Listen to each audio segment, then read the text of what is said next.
電影費用深裡，一家日間照護機構的院長想出了一個辦法，既然被照護的老人們癱瘓的手腳永遠不會再動，那就切掉人輕了，翻身容易了，褥瘡也就好了。聽起來很恐怖，對不對？可切完以後，老人身體真的好起來了。這個頻道上一次更新已經是50多天以前，這段時間沒碰到什麼特別想討論的東西，直到看完這部片，下面會涉及大量劇情和結局劇透。如果你打算自己觀看，可以先看完再回來。看完，如果你和我有一點共鳴，也歡迎順手點個讚，關注一下。所謂費用深，指的是因為腦梗等原因已經麻痹，而且幾乎沒有恢復可能的手腳。男主七原究外科醫生出身，現在是一家日間照護機構的院長。他遇到一個很現實的問題，這些手腳雖然已經不能動了，但重量還在。老人要翻身，要洗澡，要移動，長期臥床，還可能出現褥瘡。一個本來就行動困難的老人，如果再加上幾十公斤完全無法配合的身體重量，對護理者到底意味着什麼？真正照顧過失能病人的人應該很容易理解。於是七原提出了一個聽起來極其恐怖的辦法，既然這些手腳已經永遠不會恢復，為什麼不切掉？他把這種處置叫做 A-care，A 來自截肢的英文 amputation， 但他不把這件事叫治療，而叫 care 護理。一家日間照護機構的院長把一件外科手術的事放進了護理這個詞裡，只要本人明確同意切除的是確定無法恢復的肢體，而且能改善生活質量，減輕護理負擔，他就認為這件事可以做。正常人的第一反應當然是瘋了吧。真正震驚的地方也從這裡開始，因為 A-care 居然有效，而且有一點必須說清楚。A-care 的第一刀是有醫學理由的。第一位接受 A-care 的老人嚴尚，2條腿和左臂都已經麻痹，長期臥床。他在家裡被虐待，來不及上廁所，就被家人整個人泡進院子的池塘，傷口感染，左腿壞疽，已經有敗血症的風險。那條腿非切不可。切完之後，身體變輕了，翻身方便了，褥瘡也好了，連精神狀態都明顯變得開朗。於是七原開始想下一個問題，那另外那條已經不能動的腿呢？ A-care 的起點是一次正當的截肢，他是從這條腿非切不可，一步一步滑到那條不能動的腿也可以切的。如果這部電影演的只是一個變態院長折磨老人，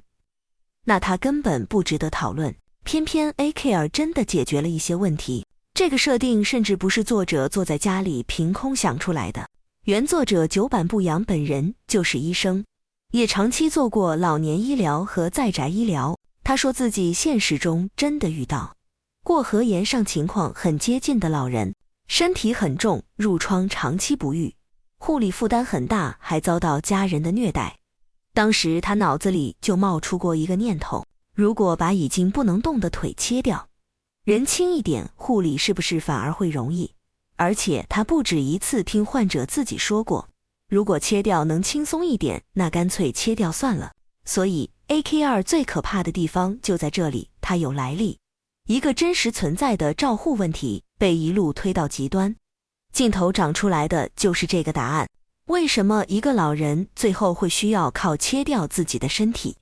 來減輕護理壓力？因為資源有限這個問題不會因為我們覺得它殘酷就自動消失。老人第二天還是要翻身，還是要洗澡，還是需要人扶起來。護理員一雙手還是只能照顧這麼多人，家屬還是要工作，還是會累。而日本自己其實非常清楚這個問題。根據厚生勞動省的推算，2022年度日本大約有215萬名介護職員，到2040年度預計需要272萬人。也就是說，還要再增加大約57萬人。與此同時，勞動年齡人口卻在減少。當然，這不是說日本政府完全沒管，改善待遇、吸引新人、引進外國護理人員、提高護理效率，這些事情都在做。問題在於，只要國家層面一天還沒有真正解決照護資源有限的問題，這份壓力就還在。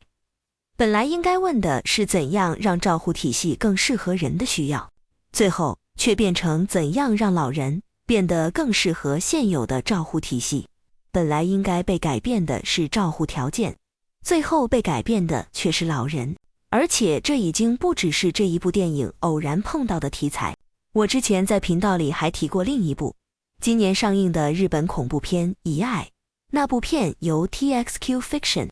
系列的大森实生企劃制作，講的也是照護。一個女兒開始照顧母親以後，原本應該叫愛的東西，慢慢和疲憊、厭惡甚至精神崩潰混在了一起。更巧的是，遺愛6月19日上映的同一天，滨口龍介的新片突然身體不適也上映了。那部電影裡同樣出現了養老機構的人手不足，以及理想的照護到底怎樣在現實資源裡維持下去。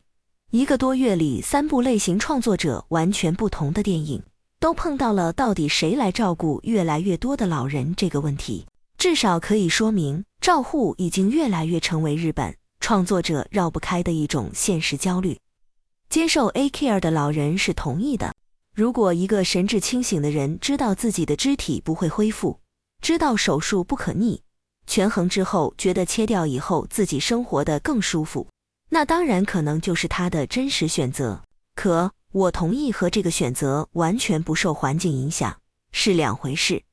假如一個老人每天都知道孩子為了照顧我不能正常工作，護理員幫我越來越吃力，我長一次褥瘡所有人都要跟着受罪，這時候有人告訴他切掉這些已經不能動的手腳，你會輕一點，他們也會輕鬆一點。他說我願意，這裡面到底有多少是我想這樣，又有多少其實是我不想再給你們添麻煩了。這兩句話聽起來很像，背後的權力關係完全不一樣。當一個社會沒有消化掉的照護成本，最後以內疚的形式進入老人心裡，自主選擇本身就會開始變得複雜。岩上這個角色把這種矛盾推到了最狠的一步，他的妻子和兒子依然厭惡他。那個家庭原本就已經崩壞的關係，並沒有因為少了幾條肢體突然恢復正常。最後岩上用自己唯一還能活動的右手殺死了妻子和兒子，隨後自殺。七原對這件事的說法是，因為截肢他才有可能殺人，這本身不也算一種進步嗎？ A-Care 確實把力氣還給了他，而這份力氣最後落在哪裡？七原連回避都沒有回避，他把它算進了成績裡。這個結果很容易讓人得出一個特別簡單的結論。你看 A-Care 果然是錯的，可我覺得恰恰相反，這段真正證明的是 A-Care 的能力邊界在哪兒。你可以把老人變輕，卻不能靠截肢，把一段早已崩壞的照護關係也一起切斷。但這部片棋差一招就差在這裡，前半段明明已經把一個非常難回答的社會問題擺出來了，可越到後面鏡頭越開始回到七原本人。事情是這樣鬧大的，內部舉報流到週刊，標題是到處切老人手腳的醫生，媒體開始圍攻，怪文書寄到出版社，小學同學出面作證說他小時候扯掉過蝴蝶的翅膀，輿論在扒他的黑歷史，七原自己也回到了這段記憶，但電影把越來越多的篇幅給了這條線，他對身體完整性的理解是不是從一開始就和正常人不同？A-Care 到底來自一個醫生的善意和理性，還是他人格裡本來就存在某種危險？當電影越來越努力解釋七原這個人為什麼會越界的時候，他也在無意中給觀眾提供一個非常舒服的出口。原來問題出在七原這一個人身上，那只要始作俑者消失，好像問題也就結束了。而電影最後七原確實自殺了，可前半段明明已經告訴我們，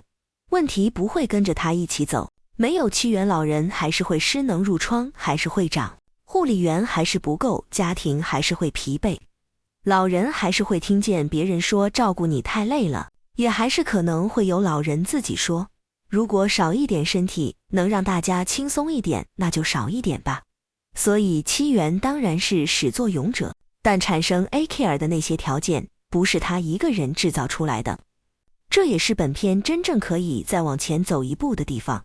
一個社會面對養老，我們應不應該尊重老人？這種問題太容易回答了，難回答的問題在後面。當錢不夠人，不夠時間，也不夠的時候，到底準備讓誰承擔不夠的代價？國家承擔多少？公共系統承擔多少？家庭承擔多少？最後又準備讓老人自己承擔多少？7元可以消失 ，A-Care 也可以被禁止。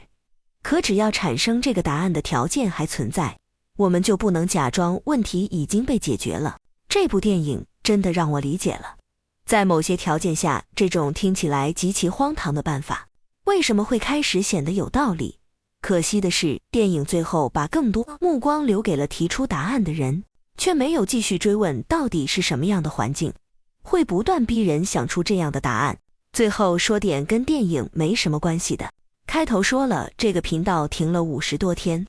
以後更新節奏也不太確定。我現在越來越不想為了保持更新頻率，隨便找個題目注水沒什麼，想說的就乾脆不說，碰到確實有話想講的就有這樣一期。最後再吐槽一下男主染谷將太，中國觀眾對他應該不陌生，9年前他演過陳凱歌的《妖貓傳》，